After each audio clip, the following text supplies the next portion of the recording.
Hello guys, back to our channel. তোমরা সবাই কেমন আছো? আশা করি ভালো আছো। আর হ্যাঁ গাইজ, আমিও অনেক ভালো আছি।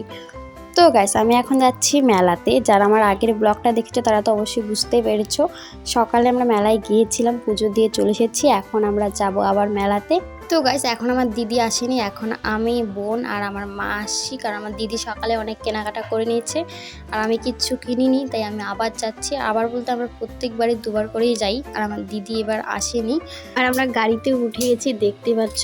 এই গাড়িটা আমাদের দিকে আসছিল। তো আমরা হেঁটে হেঁটে যেহেতু আসছিলাম, বললো যে তোমরা মেলাবাড়ি যাচ্ছ, চলো আমার সঙ্গে চলো।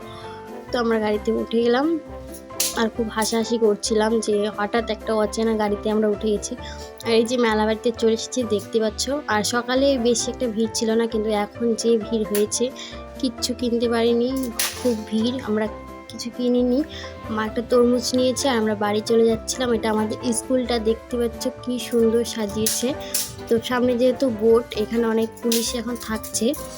আমরা মেলা বাড়িতে কিছু খাইনি, তো আমাদের এখানে এসে আমরা ঘুগনি খাচ্ছি। এখানে এসে অনেকেই ঘুগনি টুগনি খাচ্ছে। মেলা বাড়িতে খুব ভিড় আর দামও বেশি। তো বাড়িতে চলে এসেছি। রাতে মেলা বাড়িতে কিচ্ছু কিনতেও পারিনি, কিছু দেখতেও পারিনি, শুধু মানুষের ঠেলাঠেলি খেয়ে বাড়ি চলে এসেছি। আর এখানে আমি কিছু একটা বলেছিলাম, কিন্তু মনে নেই কী বলেছিলাম। তো আমি মেলা বাড়িতে সেরকম কিছু আনিনি, রাস্তা থেকে শার্টটা এনেছিলাম। তো শার্টটা বলেছি আমার খুব মোটা মোটা লাগছে, আমি জানি। তো গাইজ, ভিডিওটা জানি না এটা কী ভিডিও করেছি। তো ভিডিওটা এখানে শেষ করছি। ভালো লাগলে like, comment, share and subscribe করে দিও। তো গাইজ, দেখা হচ্ছে নেক্সট ব্লগে। টাটা।